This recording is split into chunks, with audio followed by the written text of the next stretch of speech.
Rádio Gazeta AM 890. Entrevista. Em um recente estudo divulgado pela OIT, Organização Internacional do Trabalho, apontou uma redução de apenas 7,2% no número de acidentes de trabalho ocorridos no Brasil entre 2008 e 2010. Apesar da diminuição, o número de acidentes ocorridos no ambiente de trabalho no país ainda é alto. De acordo com especialistas, o que falta é prevenção. Um desses especialistas é Denis Souza, que está no telefone conosco. Olá, Denis, tudo bem? Boa tarde, Érico, tudo bem? Boa tarde também aos ouvintes aí da rádio. Tudo bem, Denis? Para começar, primeiro, é um estudo da Organização Internacional do Trabalho. A diminuição aconteceu no Brasil, mas o número ainda é alto aqui, não é? Com certeza, Érico. A gente não pode negar que houve uma evolução em prevenção de acidentes nas últimas 2 décadas, né?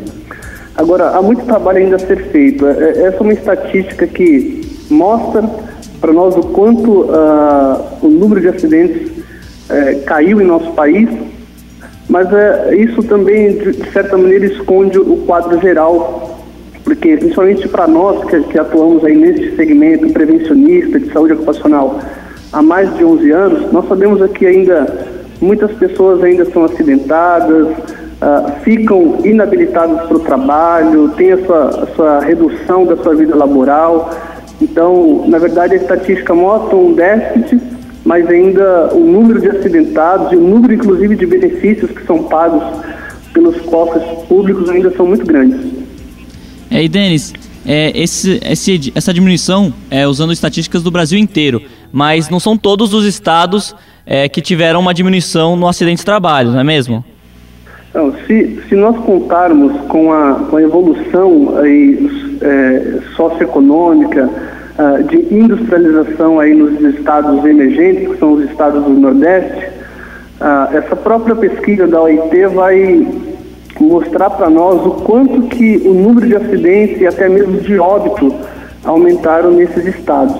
E isso já é sintomático. Qualquer região que haja aí um crescimento industrial, com isso acarreta também no número de acidentes por diversas razões, né? A gente pode apontar aí uma falta de fiscalização mais aguda por parte do Ministério do Trabalho, uma negligência por parte do empresariado, né, na concessão de treinamento, capacitação, fornecimento do EPI, que é o equipamento de proteção individual, ou então o EPC, que é o equipamento de proteção coletiva, e até mesmo, por vezes, a falta de responsabilidade do próprio trabalhador. Especialmente, onde acontece, quais são os ambientes de trabalho mais propensos a acidentes? Olha, toda atividade laboral, isso é uma pergunta muito pertinente, porque às vezes nós colocamos na mente que apenas a construção civil, apenas os segmentos industriais são inerentes a riscos de trabalho. Na verdade, toda e qualquer atividade, ela gera risco para o trabalhador. Isso pode, evidentemente, mudar em níveis, né? Tem atividades que oferecem menos risco e atuidades que oferecem mais risco. Inclusive, se nós tivermos por base a legislação brasileira, as atuações de trabalho se dividem em 4 níveis, que vai de 1 ao número 4. Agora, todas as atividades geram riscos de acidentes do trabalho. Agora, estatisticamente, construção civil lidera o número de acidentes, especialmente por acidentes de trabalho em altura, né, que são as famosas quedas. Sim. E é importante também deixar claro que essa questão de acidente por trabalho em altura está muito em voga por conta de que recentemente nós lançamos a NR de número 35, que é uma norma regulamentadora. Isto é, essa norma, ela diz quais são todos os procedimentos que devem ser tomados antes da execução de um trabalho em altura. Essa é uma ferramenta também que vai ajudar a diminuir o número de acidentes do trabalho. Então essa norma vai contribuir para a prevenção de acidentes de trabalho, que é o grande problema que os especialistas, inclusive você, afirmam que falta essa prevenção, né? Sim, e por que ela falta? Eu costumo dizer que nós precisamos colocar esse tema de acidente do trabalho em pauta para a discussão da sociedade civil. Do mesmo modo que a gente sempre ouve falar sobre a previdência social. Esse é só um exemplo. Esse é um tema que quase todos os telejornais abordam, né? Por quê? Porque a previdência social acaba mexendo com os cofres públicos e, de maneira semelhante, o acidente do trabalho, ele tem várias consequências ruins. A primeira delas é a própria vida do trabalhador, né? É a sua saúde.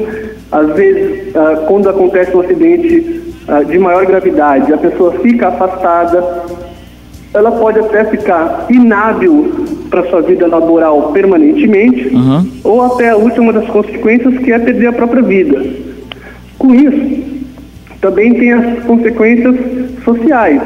A família passa a não ter, de repente, a única fonte de renda.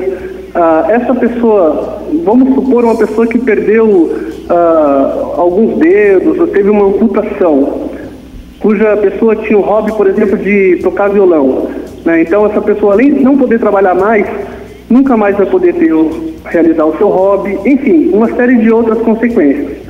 E uma outra importante é a questão do auxílio doença, o auxílio afastamento, que acaba saindo dos cofres públicos.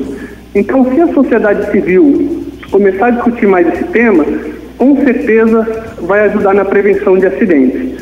Não pode ser uma discussão que fique apenas no campo segmentado, apenas para os especialistas aí do mundo do trabalho. E como as leis protegem o trabalhador em relação aos acidentes de trabalho? Perdão, Henrique, não entendi a pergunta. E como que as leis brasileiras protegem o trabalhador em caso de acidentes? Assim, a pessoa tem tanto os deveres quanto os seus direitos, né? O dever, por exemplo, do empregador é que atue na prevenção de acidentes e na impossibilidade que forneça os equipamentos de proteção individual. Por outro lado, também uma responsabilidade do funcionário de fazer o uso desse equipamento de proteção. Tá? Então ele deve ser treinado, ele deve estar capacitado, especialmente por um técnico de segurança do trabalho ou um engenheiro de segurança do trabalho, como utilizar esse EPI e que esse EPI seja efetivamente adequado para o uso. Então tem tanta responsabilidade do empregador quanto do empregado.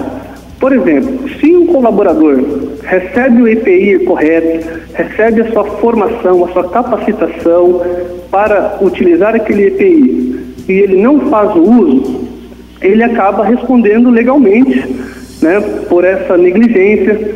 Ele pode até mesmo ser descontado na sua folha de pagamento o uso de um equipamento que está sendo usado de maneira inadequada. Então tem todos esses fatores que precisam ser colocados em relevo.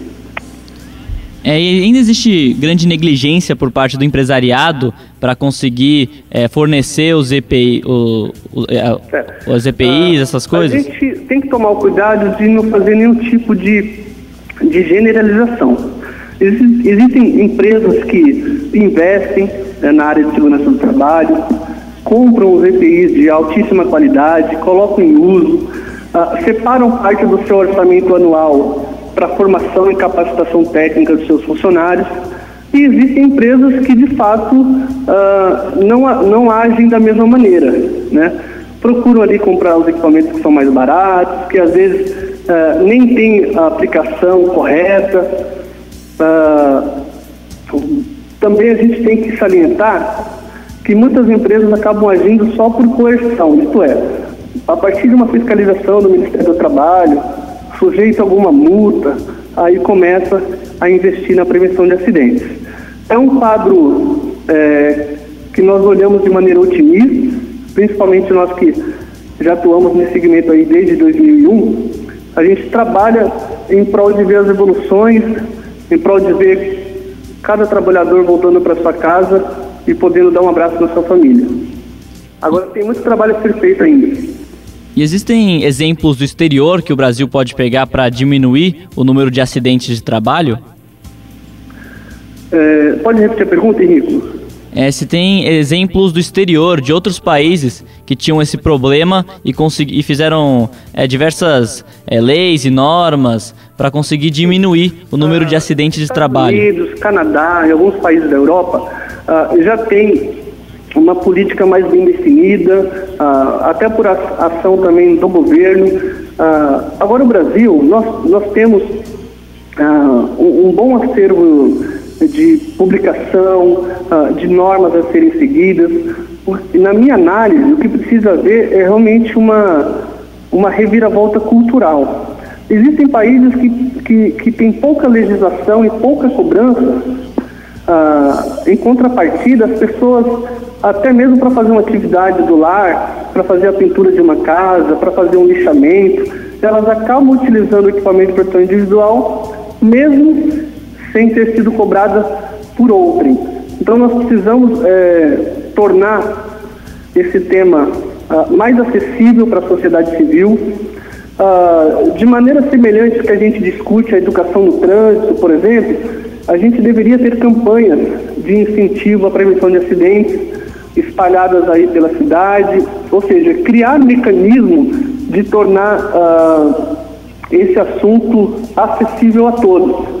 Não somente para as mídias especializadas ou para as pessoas que lidam com o segmento de maneira mais próxima.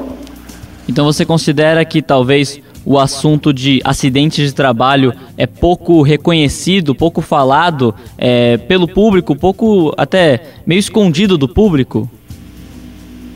Não, sem dúvida. Como eu vinha falando, é um tema que basicamente fica restrito para as pessoas que trabalham no segmento de prevenção de acidentes, ou para aquelas famílias ou trabalhadores que um dia tiveram a triste experiência de ter um membro da família acidentado ou afastado do seu trabalho.